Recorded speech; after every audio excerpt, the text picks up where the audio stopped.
इति स्कान्दपुराणे रेवाखण्डे श्री सत्यनारायण स्वामी వ్రతకథ పఠనము ప్రథమోధ్యాయః. పూర్వకాలములో నైమిషారణ్యములో ధర్మార్థ కామ మోక్ష వ్రత క్రతునిరతులైన సౌనకాది మహర్షులంతా సూత మహామునిని చేరి, స్వామి, కోరిన ఫలము ఏ వ్రతము వలన లేక ఏ తపము వలన కలుగునో సెలవిమ్ము అని వేడుకొనగా, సూత మహర్షి వారలకిట్లు చెప్పెను. పూర్వమొకప్పుడు నారద మునీంద్రుడు భూలోకమందలి మానవుల కష్టములు చూసి బాధపడి శ్రీహరిని దర్శించి, దేవా, శంఖు చక్రములను ధరించిన వాడా, నానారత్న భూషితాలంకార, హే లోకరక్షక, హే దీనజన బంధు, భక్తవత్సల, భక్తవరద, ఓ రమాపతి, ఓ వాసుదేవ, ముల్లోకాల సంరక్షక,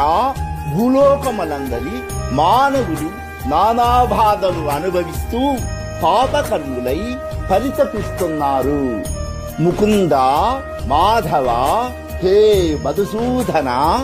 ఈ బాధలు తొలగి వారు సుఖపడు మార్గాన్ని ఉపదేశించు పరంధామ పరమాత్మ అని నారదుడు ప్రార్థించగా, అంతటా శ్రీహరి అట్టిది శ్రీ సత్యనారాయణ స్వామివారి వ్రతము అని చెప్పి ఈ వ్రత విధానమును దేవర్షికి వివరించగా, నారదుడు ఆ వ్రతమును భూలోకమున ప్రచారము చేసెను. ఈ సత్యనారాయణ స్వామివారి వ్రతము వైశాఖ, మాఘ, కార్తీక మాసములలో ఏకాదశి శుభదినమునందు గాని, మరే ఇతర శుభకార్యములందు గాని, పౌర్ణమి, ఏకాదశి తిథియందు గాని, రవి సంక్రమణ కాలమునందు గాని ఎప్పుడైనా ఎవరైనను తమ తమ శక్త్యానుసారం ఈ వ్రతము చేసుకోవచ్చు. ఈ వ్రతమును చేసుకోదలచిన వారు ప్రాతకాలమున నిత్య కృత్యాలను నెరవేర్చుకుని స్నానము చేసి భక్తి శ్రద్ధలతో పూజాగృహములో క్రొత్త వస్త్రాన్ని పరచి దాని మీద బియ్యము పోసి, ఆ బియ్యము మధ్య కలశముంచి, కలశము మీద